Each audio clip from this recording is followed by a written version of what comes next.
இதோ உங்களை தேடி முதன்முறையாக வசீகரமான தொழில்நுட்பம் மற்றும் அதிவேகமான செயல்திறனுடன் UFX மொபைல்ஸ். மெல்லிய தோற்றத்துடன் முற்றிலும் சிறப்பாக எல்லோருக்கும் எளிதாக UFX மொபைல்ஸ். உங்கள் நவீன தலைமுறைக்கான mobile UFX mobiles. Make your move. For the very first time coming your way is an irresistible combination of speed, style and technology. UFX mobiles, exceptionally sleek, totally advanced, and now the phone that everyone can afford to touch. Your next generation mobile. UFX mobiles, make your move.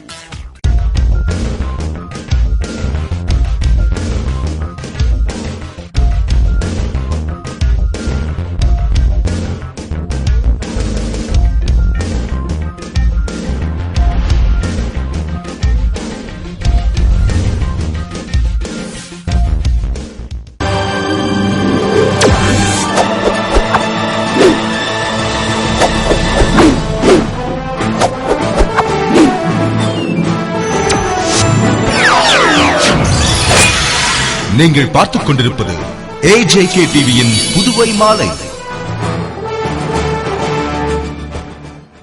வணக்கம். சட்டக்கல்லூரி மாணவர்கள் பல நிறுவனங்களில் பணியாற்ற முன்வர வேண்டும் என்று சட்டக்கல்லூரி ஆண்டு விழாவில் முதலமைச்சர் ரங்கசாமி பேசினார். புதுவை அரசு அம்பேத்கர் சட்டக்கல்லூரியின் 40வது ஆண்டு விழா கல்லூரி வளாகத்தில் சட்டத்துறை செயலர் ஜான் க்ளோத் பொம்பே மரியதாஸ் தலைமையில் நடைபெற்றது. கல்லூரி முதல்வர் சாலமன் ராஜா வரவேற்று பேசிய விழாவில் சட்டமன்ற உறுப்பினர் கல்யாண சுந்தரம், பஞ்சாப் மற்றும் ஹரியானா மாநில உயர்நீதிமன்ற நீதிபதி கண்ணன் ஆகியோர் வாழ்த்தி பேசிட, சிறப்பு விருந்தினராக முதலமைச்சர் ரங்கசாமி கலந்து கொண்டு விளையாட்டு மற்றும் பல்வேறு போட்டிகளில் வெற்றி பெற்ற மாணவர்களுக்கு பரிசுகள் வழங்கி பாராட்டி பேசுகையில், பழமை வாய்ந்த இந்த கல்லூரியில் படித்த பலர் உயர் பதவியில் உள்ளனர். சட்டம் படித்தவர்கள் பல்வேறு நிறுவனங்களில் பணியாற்ற முன்வர வேண்டும். புதுவை அரசு இக்கல்லூரிக்கு தேவையான அனைத்து அடிப்படை வசதிகளையும் ஏற்படுத்தி தரும். புதுவை கல்வியில் சிறந்து விளங்குகிறது. ஆராய்ச்சி செய்பவர்களுக்கு நிதி உதவி வழங்க நடவடிக்கை எடுக்கப்படும். மாணவர்கள் இந்த வாய்ப்பை பயன்படுத்திக் கொள்ள வேண்டும் என்று பேசினார். விழாவில் பேராசிரியர்கள், மாணவர்கள் உட்பட பலர் கலந்து கொண்டனர். நிதி பற்றாக்குறை என்று மத்திய அரசை குறை சொல்லும் புதுவை அரசு வெள்ளை அறிக்கை வெளியிட வேண்டும் என்று மத்திய இணையமைச்சர் நாராயணசாமி வலியுறுத்தியுள்ளார். இது தொடர்பாக மத்திய இணையமைச்சர் நாராயணசாமி கூறுகையில், இலங்கை வாழ் தமிழர்களின் வாழ்வுரிமையை பெற மத்திய பாராளுமன்ற எதிர்க்கட்சித் தலைவர் சுஷ்மா ஸ்வராஜ் தலைமையில் பல்வேறு கட்சியினரும் இலங்கை சென்று இலங்கை அதிபர் ராஜபக்சேயுடன் பேச்சுவார்த்தை நடத்தி முகாமில் தங்கியிருப்பவர்களுக்கு வீடு கட்ட நிதி உதவி அளித்து வீடு கட்டும் பணியினை துரிதப்படுத்தும்படி கேட்டுக் கொண்டு வந்துள்ளனர் என்றும், புதுவையில் பணி நீக்கம் செய்யப்பட்ட 4500 அரசு ஊழியருடன் தற்போது துப்புரவு தொழிலாளர்கள் 1600 பேர் என 6100 பேர் பணி இழந்துள்ளனர். ஆனால் சட்டசபையில் முதலமைச்சர் வாக்குறுதி அளித்தபடி அவர்களுக்கு மீண்டும் பணி வழங்காததால் பலர் தற்கொலைக்கு முயன்றுள்ளனர். கொடுத்த வாக்குறுதிகள் எதையும் முதல்வர் நிறைவேற்றவில்லை என்றும், பணி இழந்தவர்களுக்காக பல்வேறு போராட்டம் நடத்திய காங்கிரஸ் நீதிமன்றம் மூலமாகவும் தனது போராட்டத்தை தொடரும். மேலும் மின்சாரத்துறை சார்பாக நடைபெற்ற கூட்டத்தில் பிற மாநிலங்களைப் போன்று மின் கட்டணத்தை குறைக்க வேண்டும் என்று பொதுமக்கள் வலியுறுத்திய போது அதிகாரிகள் எவ்வித பதிலும் கூறாததால் கூச்சல் குழப்பம் ஏற்பட்டதாகவும், கூடங்குளம் அணுமின் நிலையம் திறக்கப்பட்டதும் புதுவைக்கு 100 மெகாவாட் மின்சாரம் கிடைக்க நடவடிக்கை எடுத்துள்ளதாகவும், புதுவையில் மின் கட்டணத்தை ஏற்ற வேண்டிய அவசியம் இல்லை என்ற அவர், நிதி பற்றாக்குறை என்று மத்திய அரசை குறை கூறும் புதுவை அரசு 1482 கோடி ரூபாயை செலவு செய்யாமல் ஏன் திருப்பியது என்றும், நிதி இல்லை என அரசு ஊழியர்களுக்கு உயர்த்தப்பட்ட அகவிலைப்படியை வழங்கவில்லை மற்றும் தேர்தலில் பணிபுரிந்த காவலர்களுக்கு ஊக்கத்தொகை வழங்கவில்லை. எனவே நிதிநிலை தொடர்பான வெள்ளை அறிக்கையை அரசு உடனே வெளியிட வேண்டும் என்றும், குண்டர் தடுப்பு சட்டம் அமுல்படுத்தப்படவில்லை, மேலும் 22 பேரை குண்டர் தடுப்பு சட்டத்தின் கீழ் கைது செய்ய வேண்டும் என போலீசார் வலியுறுத்தியும் இதுவரை நடவடிக்கை ஏதும் எடுக்கப்படவில்லை. 6 தினங்களாக குப்பை அகற்றப்படாமல் நகரமே துர்நாற்றம் வீசி சுகாதாரம் பாதிக்கப்பட்டுள்ளதாகவும், இது தொடர்பாக ஆளுநரை சந்தித்து பேசியதாகவும், தலைமை செயலருடன் தொலைபேசியில் தொடர்பு கொண்டு 2 நாள்களில் நடவடிக்கை எடுக்கும்படி கேட்டுக்கொண்டதாகவும், 2 தினங்களுக்குள் குப்பையை அகற்றப்படாவிட்டால் காங்கிரஸ் போராடும் என்றும் கூறினார். அப்போது மாநில காங்கிரஸ் தலைவர் AV சுப்பிரமணியன், எதிர்க்கட்சித் தலைவர் வைத்தியலிங்கம், சட்டமன்ற உறுப்பினர்கள் நமச்சிவாயம், முன்னாள் அமைச்சர்கள் கந்தசாமி உள்ளிட்டோர் உடனிருந்தனர். வேலைக்கு வைத்தவர்களை வெளியில் அனுப்பிவிட்டு தனது தொகுதியில் உள்ளவர்களை மட்டும் வேலைக்கு வைப்பது என்பதுதான் கண்டிக்கத்தக்க வேண்டிய ஒன்று. அவர் சட்டமன்றத்தில் எதிர்க்கட்சி தலைவரும் நமச்சிவாயும் இவர்களெல்லாம் அவர்களை குறிப்பாக வேலையிலிருந்து நீக்கப்பட்ட பாஸ்கோ, பாசிக், பிடபிள்யூடி, பால் பண்ணை, அப்புறம் ராஜீவ்காந்தி அதாவது கால்நடை மருத்துவக் கல்லூரி கேவிகே இது போன்ற அமைப்புகளிலிருந்து கூட்டுறவுத்துறையிலிருந்து வெளியில் அனுப்பப்பட்டவர்களை எல்லாம் வேலைக்கு வைக்க வேண்டும் என்று கூறியும் கூட முதலமைச்சர் அவர்கள் சட்டமன்றத்திலே வாக்குறுதி அளித்து அவர்களுக்கு வேலை கொடுக்கப்படும் என்று சொல்லியும் இதுவரை அதை நிறைவேற்றாமல் அந்த குடும்பங்கள் எல்லாம் தெருவிலே நிற்கிறார்கள். தற்கொலை முயற்சியில் ஈடுபட்டு ஒருவர் உயிரிழந்திருக்கிறார், இருவர் தப்பித்திருக்கிறார்கள். இது சம்பந்தமாக காங்கிரஸ் கட்சியின் சார்பில் நாங்கள் பலமுறை போராட்டம் நடத்தியும் அதற்கு செவி சாய்க்காமல் எதேச்சதிகாரமாக முதலமைச்சர் செயல்பட்டு வருகிறார். அதாவது இந்த அரசு மொத்தம் ஒதுக்கப்பட்ட 4810 கோடி ரூபாயில்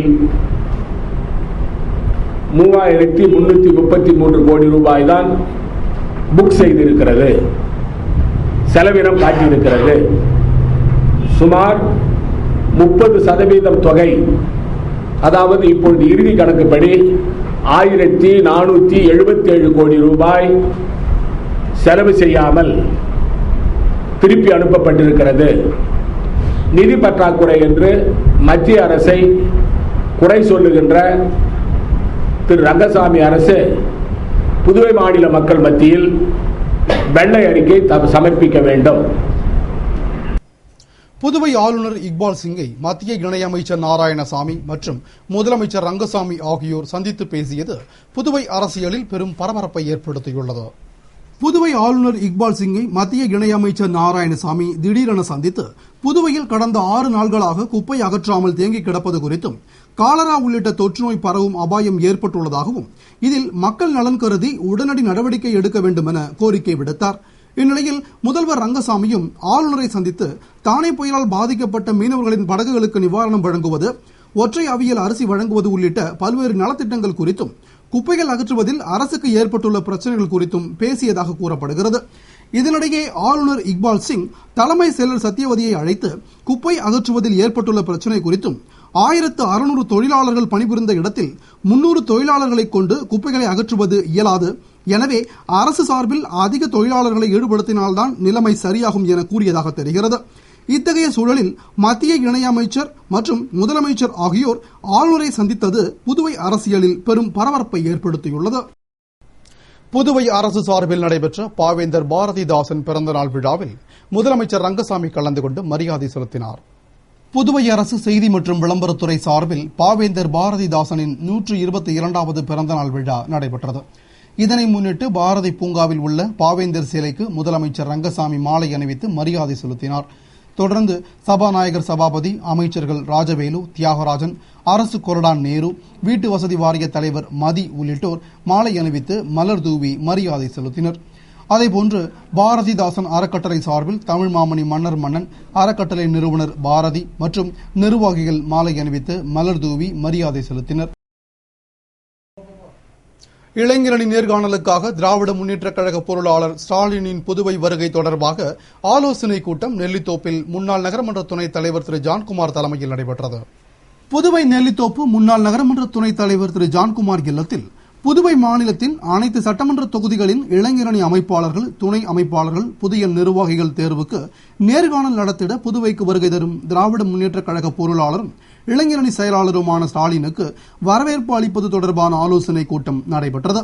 கூட்டத்திற்கு முன்னாள் நகரமன்ற துணைத் தலைவர் திரு ஜான்குமார் தலைமையேற்று புதுவை வரும் தளபதி ஸ்டாலினுக்கு ஏஎஃப்டி மில் ரயில்வே கேட்டிலிருந்து நெல்லித்தோப்பு வரை நெல்லித்தோப்பு திராவிட முன்னேற்றக் கழக நிர்வாகிகள் சார்பில் சிறப்பான வரவேற்பு அளிக்க வேண்டும் என்றும் இதனை முன்னிட்டு ரயில்வே கேட்டிலிருந்து நெல்லித்தோப்பு வரை அவருக்கு சிறப்பான வரவேற்பு அளிக்கும் வண்ணம் அவரை வரவேற்று பதாகைகள் கட் அவுட்டுகள் சுவரொட்டிகள் அமைக்க வேண்டும் என்றும் சாலையின் இரு ஓரங்களிலும் நமது கழக கொடியினை ஏற்றி விழாக்கோலம் பூண்டது போல ஏற்பாடுகள் செய்து சிறப்பாக வரவேற்பு அளித்திட வேண்டும் என்று அதற்கான முயற்சிகளில் அனைத்து நிர்வாகிகளும் உடனடியாக ஈடுபடும்படியும் கேட்டுக் கொண்டார்.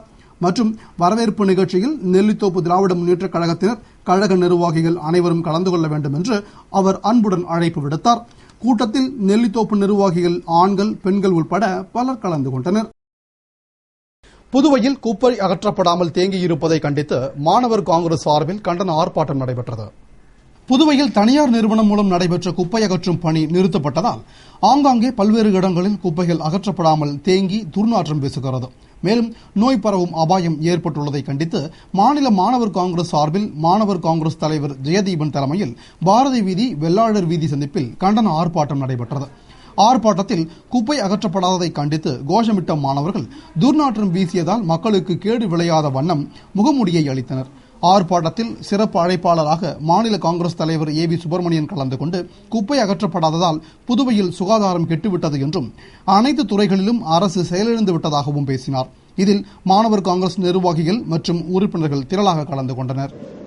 கிட்டத்தட்ட 1200 1600 பேரும் புதுவையை சேர்ந்த பெரும்பாலும் தாழ்த்தப்பட்ட மற்றும் மிகவும் பிற்படுத்தப்பட்ட மக்களை சேர்ந்த ஏழை எளிய மக்கள் அவர்கள் இரவு பகல் பாராமல் இந்த அசுத்தமான நிலையிலே கூட வேலை செய்தும் அவர்களுக்கே பணம் 2 மாதமாக சம்பளம் கொடுக்காத நிலையிலே அவர்கள் போராடிய நிலையிலே தான் இந்த அரசுக்கு இந்த செய்தி வந்திருக்கிறது. முன்பே தெரியும் அவர்களுக்கு பணம் கொடுக்காமல் இருந்தால் இந்த வேலை நிறுத்தப்படும் என்று. இதனால் இந்த பாண்டிச்சேரிக்கு புகழே சுத்தமான நகர் நேரான வீதிகள் என்று புகழ்பெற்ற இந்த புதுவையில் இந்த பாண்டிச்சேரி நகராட்சியை சார்ந்த பகுதிகளெல்லாம் இந்த குப்பை குளமாக எங்கு பார்த்தாலும் இருக்கிறது. நாங்கள்லாம் போராட்டம் செய்வோம் என்று தெரிந்து கொண்டுதான் அவர்கள் ஓரளவுக்கு பொதுப்பணித்துறையும் மற்றவர்களை வைத்து உளவு சுத்தப்படுத்தியிருக்கிறார்கள் ஒழிய தொடர்ந்து இவர்கள் செய்ய முடியாது. இதற்கு விரைவான ஒரு நடவடிக்கை எடுக்க வேண்டும். புதுவையில் வேலையிலிருந்து நீக்கப்பட்ட 600 துப்புரவு தொழிலாளர்களுக்கு மீண்டும் பணி வழங்கப்படுமா என்பது குறித்த பேச்சுவார்த்தை நாளை நடைபெற உள்ளதால் தீர்வு கிடைக்கும் என்று தொழிலாளர்கள் நம்பியுள்ளனர். புதுவையில் தனியார் நிறுவனத்தின் கீழ் குப்பை அகற்றும் பணியில் 1850 ஊழியர்கள் பணிபுரிந்து வந்த நிலையில் கடந்த 23ஆம் தேதி திடீரென குப்பை அகற்றும் பணி நிறுத்தப்பட்டதால் சுமார் 600 துப்புரவு தொழிலாளர்களை நிறுவனம் வேலையை விட்டு நிறுத்தியதோடு 2 மாத சம்பளமும் வழங்கவில்லை. இதனால் துப்புரவு ஊழியர்கள் அமைச்சர் பன்னீர்செல்வத்தை சந்தித்து முறையிட்டனர். இதையடுத்து தனியார் நிறுவன அதிகாரிகளை அழைத்து அமைச்சர் பேசியதில் 26 கோடி ரூபாய் பாக்கி உள்ளதால் சம்பளம் வழங்க முடியவில்லை என்றும் பாக்கி தொகையை கொடுத்தால் பணியாளர்களை மீண்டும் வேலைக்கு அழைத்துக் கொள்வதாகவும் தெரிவித்தனர். இதனால் சுமூகமான முடிவை எடுத்து மீண்டும் துப்புரவு பணியாளர்களை பணி அமர்த்துவது குறித்து முடிவு செய்ய குழு அமைக்கப்பட்டுள்ளது. அந்த குழுவினர் அமைச்சருடன் நாளை பேச்சுவார்த்தை நடத்த உள்ளதால் தற்போது பணியிலிருந்து நீக்கப்பட்ட ஊழியர்கள் மீண்டும் பணியில் அமர்த்தப்படுவார்களா என நாளை தெரியவரும். மேலும் இப்பிரச்சினைக்கு பேச்சுவார்த்தையில் தீர்வு கிடைக்கும் என துப்புரவு தொழிலாளர்கள் நம்பிக்கை தெரிவித்துள்ளனர். புதுவை ஆண்டியார்பாளையத்தில் அம்பேத்கர் மக்கள் நலப்பேரவை சார்பில் நடைபெற்ற பரிசளிப்பு விழாவில் அமைச்சர்கள் பன்னீர்செல்வம் மற்றும் ராஜவேலு ஆகியோர் பங்கேற்று பரிசுகள் வழங்கி பாராட்டினர். புதுவை அண்ணல் அம்பேத்கர் மக்கள் நலப்பேரவையின் சார்பில் ஆண்டியார்பாளையத்தில் 9ஆம் ஆண்டு பரிசளிப்பு விழா மற்றும் கலை நிகழ்ச்சிகள் நடைபெற்றது. விழாவில் சிறப்பு விருந்தினர்களாக அமைச்சர்கள் பன்னீர்செல்வம் மற்றும் ராஜவேலு ஆகியோர் கலந்து கொண்டு விழாவினை முன்னிட்டு நடத்தப்பட்ட போட்டிகளில் வெற்றி பெற்றவர்களுக்கு பரிசுகள் வழங்கி பாராட்டி பேசினர். விழாவில் சிறப்பு அழைப்பாளர்களாக சட்டமன்ற உறுப்பினரும் பிப்டிக் தலைவருமான அங்காளன், கன்ஷிராம் பகுஜன் சமாஜ் கட்சி தங்க கலைமாறன் ஆகியோர் கலந்து கொண்டு சிறப்புரையாற்றினர். விழாவில் பேரவை நிர்வாகிகள் மற்றும் உறுப்பினர்கள் திரளாக கலந்து கொண்டனர். புதுவை மடுகரையில் நெட்டப்பாக்கம் தொகுதி அண்ணா திராவிட முன்னேற்றக் கழகத்தின் பொதுக்குழு கூட்டம் சட்டமன்ற உறுப்பினர் பெரியசாமி முன்னிலையில் நடைபெற்றது. புதுவை நெட்டப்பாக்கம் தொகுதி அண்ணா திராவிட முன்னேற்றக் கழக நிர்வாகிகள் பொதுக்குழு கூட்டம் தொகுதி தலைவர் வீரப்பன் தலைமையில் நிர்வாகிகள் முன்னிலையில் நடைபெற்றது. இதில் சிறப்பு அழைப்பாளராக தொகுதியின் சட்டமன்ற உறுப்பினர் பெரியசாமி கலந்து கொண்டு சிறப்புரையாற்றினார். கூட்டத்தில் வளர்ச்சிப் பணிகள் குறித்தும் மேற்கொள்ள வேண்டிய திட்டங்கள் குறித்தும் விவாதிக்கப்பட்டு பல்வேறு தீர்மானங்கள் நிறைவேற்றப்பட்டது. இதில் தொகுதி, கிராம நிர்வாகிகள் மற்றும் மாநில நிர்வாகிகள் பலர் கலந்து கொண்டனர். நீண்ட விடுப்பில் ஆளுநர் இக்பால் சிங் பஞ்சாப் சென்றுள்ளதாக ராஜ்நிவாஸ் அதிகாரிகள் தெரிவித்துள்ளனர். புதுவையில் ஆளுநராக இருப்பவர் மாதத்திற்கு 2 அல்லது 3 முறை டெல்லி உள்ளிட்ட பல்வேறு இடங்களுக்கு சென்று வருவது வழக்கம். ஆனால் ஆளுநர் இக்பால் சிங் நீண்ட விடுப்பில் பஞ்சாப் செல்வதாக ராஜ்நிவாஸ் அதிகாரிகள் தெரிவித்துள்ளனர். இதனால் புதுவையில் நடக்கும் முக்கிய விழாக்களில் பங்கேற்குமாறு ஆளுநருக்கு வரும் அழைப்புகளை ராஜ்நிவாஸ் அதிகாரிகள் தவிர்த்து வருகின்றனர். இந்நிலையில் ஆளுநர் திட்டமிட்டபடி சென்னை வரை காரில் சென்று விமானம் மூலம் டெல்லி சென்றதாகவும் அங்கு சில அலுவல்களை முடித்துக் கொண்டு அங்கிருந்து பஞ்சாப் செல்ல இருப்பதாகவும் கூறப்படுகிறது. இதனால்தான் முதல்வர் ரங்கசாமி அரசு திட்டம் தொடர்பான கோப்புகளில் கையெழுத்து பெற ஆளுநரை சந்தித்ததாகவும் கூறப்படுகிறது. புதுவை போலீசாருக்கு நவீன ரக ஆயுதங்களை மத்திய உள்துறை வழங்கியுள்ளதால் ரவுடிகள் கலக்கத்தில் உள்ளனர். புதுவை மாநிலத்தில் சட்டம் ஒழுங்கு சீர்கட்டுள்ளதாக மத்திய உள்துறைக்கு தகவல் சென்றதை அடுத்து புதுவையில் குற்ற சம்பவங்களை தடுக்க நடவடிக்கை எடுக்கும்படியும் மத்திய உள்துறை அறிவுறுத்தியுள்ளது.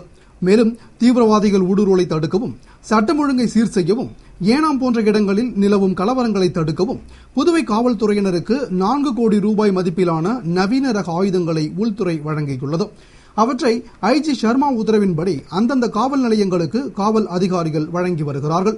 இந்நிலையில் ஆள்மாறாட்ட கொலை வழக்கில் ரவுடி சக்திவேலை புதுவை போலீசார் துப்பாக்கியால் சுட்டுப்பிடித்த சம்பவம் மக்களிடையே பெரும் வரவேற்பை பெற்றுள்ளது. இத்தகைய சூழலில் காவல்துறையினருக்கு நவீன ரக ஆயுதங்களை மத்திய அரசு வழங்கியுள்ளது ரவுடிகளின் மத்தியில் பெரும் கலக்கத்தை ஏற்படுத்தியுள்ளது. புதுவை இந்திரா காந்தி அரசு பொது மருத்துவமனையில் கதிரியக்க சிகிச்சை தொடர்பான கருத்தரங்கம் நடைபெற்றது. புதுவை இந்திரா காந்தி அரசு பொது மருத்துவமனையில் இந்தியன் கதிரியக்க சிகிச்சை துறை தமிழ்நாடு மற்றும் புதுவை கிளை சார்பில் கதிரியக்க சிகிச்சை தொடர்பான கருத்தரங்கு மருத்துவமனை கருத்தரங்கு அறையில் துறை தலைவர் டாக்டர் கைலாசநாதன் தலைமையில் செயலாளர் டாக்டர் ஜெயராஜ் கோவிந்தராஜ் முன்னிலையில் நடைபெற்றது. கருத்தரங்கில் மருத்துவ பட்ட மேற்படிப்பு மைய மாணவர்கள் கலந்து கொண்டு தங்களது ஆய்வுக் கட்டுரைகளை சமர்ப்பித்தனர். அவற்றில் சிறந்த 3 கட்டுரைகள் தேர்ந்தெடுக்கப்பட்டு பரிசுகள் வழங்கப்பட்டது. கருத்தரங்கில் ஒருங்கிணைப்பாளர்கள் டாக்டர் பாலச்சந்திரன், டாக்டர் ரவிச்சந்திரன் ஆகியோர் கதிரியக்க சிகிச்சை குறித்து விளக்கம் அளித்தனர். புதுவை அரியாங்குப்பம் காவல் நிலையம் அருகே கார் மோதிய விபத்தில் படுகாயமடைந்த முதியவர் மருத்துவமனையில் தீவிர சிகிச்சை பெற்று வருகிறார். புதுவை அரியாங்குப்பம் காவல் நிலையம் அருகே தவளக்குப்பத்திலிருந்து வந்து கொண்டிருந்த கார் 4 முனை சந்திப்பிலிருந்து சைக்கிளில் வந்த கிருஷ்ணன் என்பவர் மீது எதிர்பாராத விதமாக மோதி விபத்துக்குள்ளானது. இந்த விபத்தில் கிருஷ்ணன் படுகாயமடைந்தார். அவரை அக்கம் பக்கத்தில் இருந்தவர்கள் மீட்டு சிகிச்சைக்காக மருத்துவமனையில் சேர்த்தனர். அவருக்கு அங்கு தீவிர சிகிச்சை பிரிவில் சிகிச்சை அளிக்கப்பட்டு வருகிறது. இதுகுறித்து தகவல் அறிந்த அரியாங்குப்பம் போலீசார் சம்பவ இடத்திற்கு விரைந்து சென்று காரை கைப்பற்றி அதனை ஓட்டி வந்தவர் மீது வழக்கு பதிவு செய்து விசாரணை நடத்தி வருகிறார்கள். புதுவை வில்லியனூர் சாலை அரும்பார்த்தபுரம் போக்குவரத்து நெரிசலில் சிக்கி திணறுவதாலும் அங்கு விபத்து எண்ணிக்கை பல மடங்கு உயர்ந்துள்ளதாலும் உரிய நடவடிக்கை எடுக்க வேண்டும் என மக்கள் எதிர்பார்க்கின்றனர். புதுவை வில்லியனூர் சாலையில் மாணவர்கள், வியாபாரிகள், பொதுமக்கள் என தினமும் பல்லாயிரக்கணக்கான மக்கள் வந்து செல்வதாலும் வில்லியனூரில் உள்ள அரசு அலுவலகங்களான ஆட்சியர் அலுவலகம், தாசில்தார் அலுவலகம், துணை கருவூலம், பத்திரப்பதிவு அலுவலகம், காவல் நிலையம் உள்ளிட்ட பல்வேறு அலுவலகங்களுக்கு மக்கள் வந்து செல்வதால் புதுவை பேருந்து நிலையத்திலிருந்து வில்லியனூர் வரை போக்குவரத்து நெரிசல் ஏற்பட்டு அதில் மக்கள் சிக்கி தவிக்கின்றனர். குறிப்பாக அரும்பார்த்தபுரத்தில் நெரிசல் ஏற்பட்டு அப்பகுதியை கடக்க காலதாமதம் ஏற்படுகின்றது. மேலும் விபத்துகளின் எண்ணிக்கையும் பல மடங்கு உயர்ந்துள்ளது. இந்நிலையில் அரும்பார்த்தபுரத்தில் மேம்பாலம் அமைக்க திட்டமிடப்பட்டு திட்டம் கோப்பு வடிவிலேயே இன்னமும் உள்ளது. மேலும் போக்குவரத்து வசதிக்கேற்ப நெரிசலை குறைக்க அரசு ஆக்கப்பூர்வமான நடவடிக்கை எடுக்கவில்லை என மக்கள் கருதுகின்றனர். எனவே அதிக விபத்துக்களை ஏற்படுத்தும் புதுவை விழுப்புரம் சாலையில் போக்குவரத்து நெரிசலை கட்டுப்படுத்த ஆக்கப்பூர்வமான நடவடிக்கையை அரசு உடனே எடுக்க வேண்டும் என்பதே பொதுமக்களின் எதிர்பார்ப்பாக உள்ளது. இத்துடன் செய்திகள் நிறைவடைந்தன. வணக்கம்.